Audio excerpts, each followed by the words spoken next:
किया था। देखिए गुरु रविदास जी का एक संकल्प ये था कि एक ऐसी सोसाइटी तैयार करनी है, एक ऐसा समाज तैयार करना है, एक ऐसा देश तैयार करना है जहाँ पर कोई ऊंच नीच ना हो, सब बराबर कोई इक्वलिटी हो। मेरे ख्याल से गुरु रविदास जी का वो वर्ष है कि ऐसा चाल रहा है कि जहाँ ये समझ छोटा बड़े सब समाज बैठे हैं गुरु रविदास के समाज। तो एक ऐसे सोसाइटी का सपना, ऐसा सोसाइटी का संकल्प गुरु रविदास जी ने उस समय किया था। और उस समय के हालात ऐसे थे, पूरे भारत में ब्राह्मणिकल सिस्टम का पकड़ा था। पूरी इंडियन सोसाइटी है, पूरे इंडियन पॉपुलेशन 4 वर्णों में डिवाइड है, ब्राह्मण, क्षत्रिय, वैश्य और शूद्र। और जिस कम्युनिटी से हम बिलोंग करते हैं वो शूद्र में भी नहीं आती। They were untouchables, untouchables in the sense कि उनको गांव के अंदर प्रवेश ना हो, स्कूल्स में एजुकेशन ना हो, इस तरह से पूरी तरह से अनटचेबल्स ये कम्युनिटीज हुआ करती है। गुरु रविदास जी ने ऐसे माहौल में इस इक्वलिटी की टीचिंग दी है जहां पर इक्वलिटी की मांग करना भी उस समय अलाउड नहीं था, और कोई इस तरह किसी मांग करे तो उसको मार डाला जाता है। इन हालातों में उन्होंने इक्वलिटी की टीचिंग्स की। बाबा साहब अम्बेडकर जी ने उनकी किताब लिखी है who were untouchables and how they became untouchables. इस बुक को डॉक्टर बाबा साहब अम्बेडकर जी ने गुरु रविदास जी को डेडिकेट किया है। फर्स्ट पेज पे क्या dedicate this you Guru Ravidas महाराज। बाबा साहब अम्बेडकर जी ने एक और बात कही कि जो कौम अपना इतिहास नहीं जानती वो कभी इतिहास बना नहीं पाती। तो बाबा साहब ने हमें अपना इतिहास समझाया।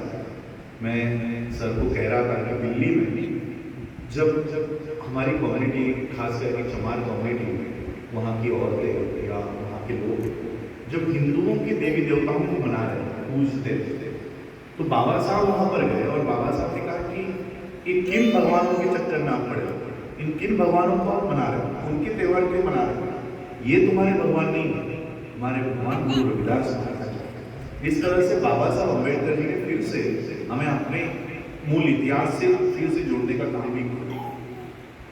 आज देश के हालात ऐसे हैं कि सिर्फ गुरु रविदास जी की ही नहीं, बाबा साहब जितने भी लोग जो इक्वलिटी के लिए लड़े, भारत में सिर्फ एक ही लड़ाई लड़ी, जो इक्वलिटी के लिए लड़े और जो इनइक्वलिटी के लिए लड़े। ब्राह्मणिकल सिस्टम आज भी इक्वलिटी को नहीं मानती। जैसे आप देख रहे हो, कल परसों की एक वीडियो राष्ट्रपति की देखी होगी आपको। देश की राष्ट्रपति, president of India, she was not allowed to enter the temple, और वो एक कोने में उसको खड़ा किया गया है देश के राष्ट्रपति।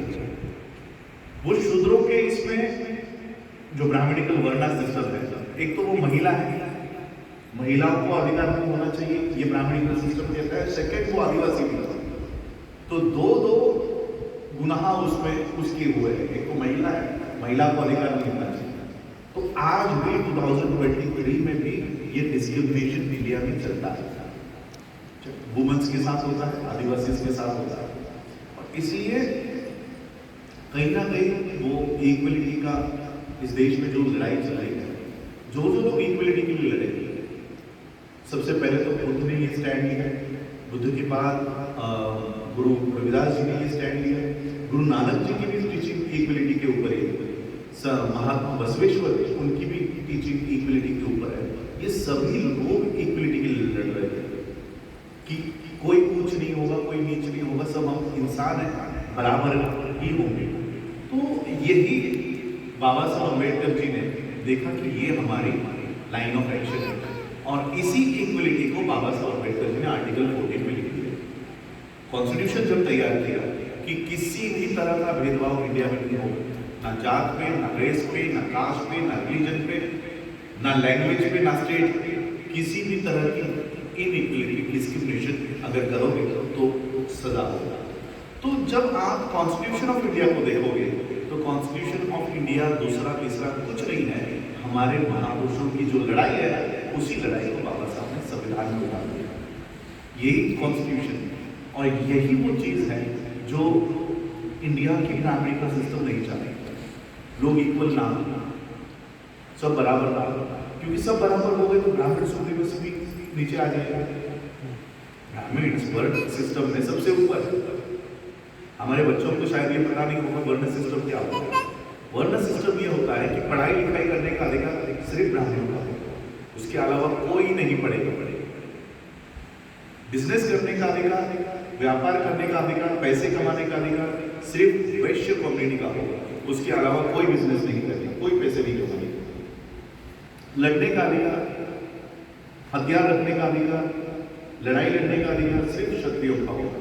और शूद्र ये तीनों वर्णों की सिर्फ गुलामी करेंगे, विदाउट एनी रेम्यूनरेशन। कोई भी किसी भी तरह की उसको ये नहीं मिलेगा, इनकम नहीं मिलेगी। तो इस तरह का ये वर्ण सिस्टम था। और इस वर्ण सिस्टम के जो लोग बाहर चले कि हम इसको नहीं मानेंगे, इस डिवीजन को नहीं मानेंगे, तो ब्राह्मणिकल सिस्टम ने इनको अनटचेबल घोषित कर दिया, जो कि हम लोग थे। हमारा जो हिस्ट्री है वो हम लोग का हिस्ट्री इस तरह से, ये जो अनटचेबल्स है ये वर्ण सिस्टम के अगेंस्ट वाले लोग हैं। वो हमेशा से ही इक्वलिटी के लिए लड़े हुए लोग, चाहे वो महात्मा बसवेश्वर हो, गुरु नानक हो, गुरु रविदास जी हो, बाबा साहब अम्बेडकर जी हो, जितने भी लोग हैं उधर ये इक्वलिटी के लिए लड़े हुए लोग। आज इंडिया में फिर से एक बार मनु का कानून था, मनुस्मृति है, इसको रिवाइव किया जा रहा है। इसको रिवाइव किया जा रहा है, इक्वलिटी को खत्म किया जा रहा है। और फिर से हिंदू राष्ट्र का सपना, हिंदू राष्ट्र का मतलब क्या है, फिर से ये डिवीजन हुई। सबसे पहले उन्होंने कहा कि सिर्फ पढ़ाई लिखाई करने का अधिकार ब्राह्मण का हो। अब न्यू एजुकेशन पॉलिसी आ गई। न्यू एजुकेशन पॉलिसी के माध्यम से ऐसा एजुकेशन सिस्टम तैयार किया है कि आपके ये जो बच्चे थे 5 साल 5th क्लास में जब आएंगे तब इंडिया के स्कूल्स में पूछा जाएगा कि वोकेशनल ट्रेनिंग के नाम पे आप क्या करना चाहोगे। कारपेंटरी सीखने चाहोगे, प्लम्बिंग सीखना चाहोगे, मैकेनिकल का कोर्स करना चाहोगे या इलेक्ट्रिकल का कोर्स करना चाहोगे। मनुस्मृति क्या कहती है? मनुस्मृति कहती है कि चमार का बेटा चमार बनेगा, नाई का बेटा नाई बनेगा, कारपेंटर का बेटा कारपेंटर बनेगा। अब इसको इन्होंने नए फॉर्म में कैसे लागू किया है? अब 5वीं के बच्चे को पूछा जाएगा कि तुम्हें क्या बनना है। अब वो क्या बोलेगा कि मेरे पिताजी तो प्लम्बिंग करते हैं। तो घर में पिताजी को जाके पूछेगा कि क्या करना है इसमें से, तो पिताजी अगर प्लम्बर है तो बच्चे को कहेंगे कि प्लम्बिंग सिलेक्ट कर लेंगे। अब उसको आगे की पूरी ट्रेनिंग प्लम्बिंग में मिलेगी। हुआ ना, प्लम्बर का बेटा प्लम्बर, मैकेनिक का बेटा मैकेनिक। इस तरह से जहां पर गवर्नमेंट स्कूल्स चल रही है इस तरह से पढ़ाई हो रही है। सेकेंड, न्यू एजुकेशन सिस्टम के माध्यम से रायन इंटरनेशनल, कैम्ब्रिज, ऑक्सफोर्ड ये स्कूल्स भी बनाई जा रही है, जिसमें एक साल की फीस 3.5 से 4 लाख रुपए फर्स्ट स्टैंडर्ड के बच्चे।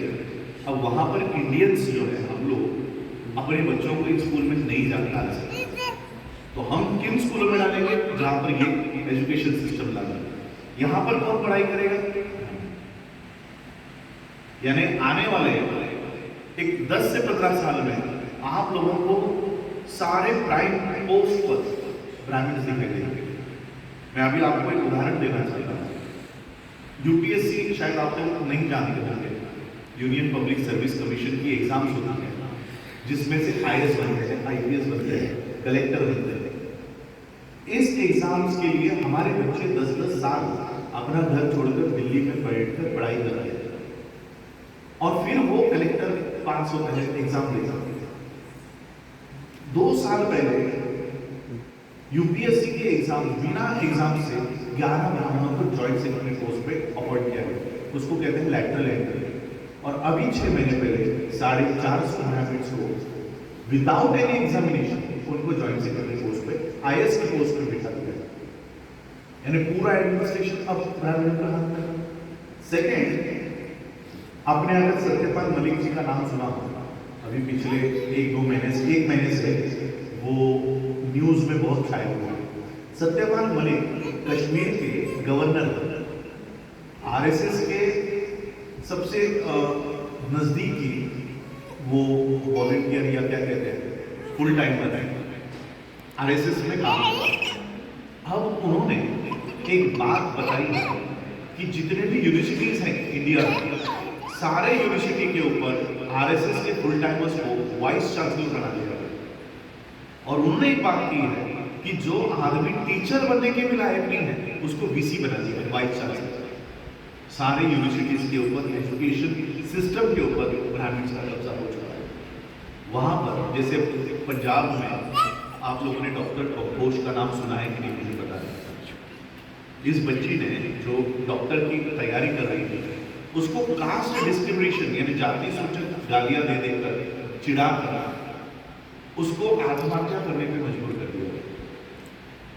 अगर वो आत्महत्या नहीं करती तो आज हमारी एक डॉक्टर होती, लेकिन उसको सुसाइड करने पे मजबूर किया। ये क्यों हो रहा है? क्योंकि आज हमारे पास हमारे खुद के एजुकेशन सिस्टम नहीं है। 75 इयर्स हो गए इंडिया को इंडिपेंडेंट होने, 74 73 इयर्स हो गए कॉन्स्टिट्यूशन लागू हुआ, 1950 में कॉन्स्टिट्यूशन लागू हुआ। तो 73 इयर्स में क्या हम अपना खुद का एजुकेशन सिस्टम नहीं बना पाते? आज भी हमारे बच्चों को किसी और के स्कूल में जाकर पढ़ाई करने की नौबत क्यों आती है? आज भी हमारा खुद का मीडिया 73 इयर्स हो गए फिर भी मीडिया नहीं हमारा। आपके भी घर पे मैं यहाँ जाता हूँ तो टीवी पे क्या चल रहा है?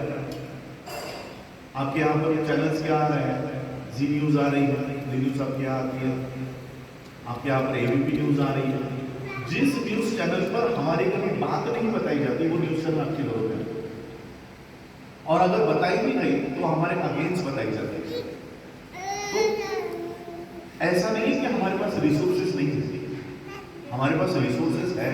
इंडिया में जितने भी हमारे शेड्यूल कास्ट के लोग हैं, चाहे वो गुरु रविदास जी को फॉलो करते हो, बाबा साहब को फॉलो करते हो या बुद्ध के फॉलो करते हो, हमारे पास रिसोर्सेज नहीं है। ऐसा नहीं है, हमारे पास रिसोर्सेज है, लेकिन हम इंटेलेक्चुअली काम नहीं कर रहे। हम लोग सिर्फ अपने अपने महापुरुषों को लेकर उनको मनाने का ही काम चल रहा है। फेस्टिवल्स में हम लोग एंगेज हो चुके हैं। बाबा साहब की जयंती 2020 में जब कोरोना पीरियड था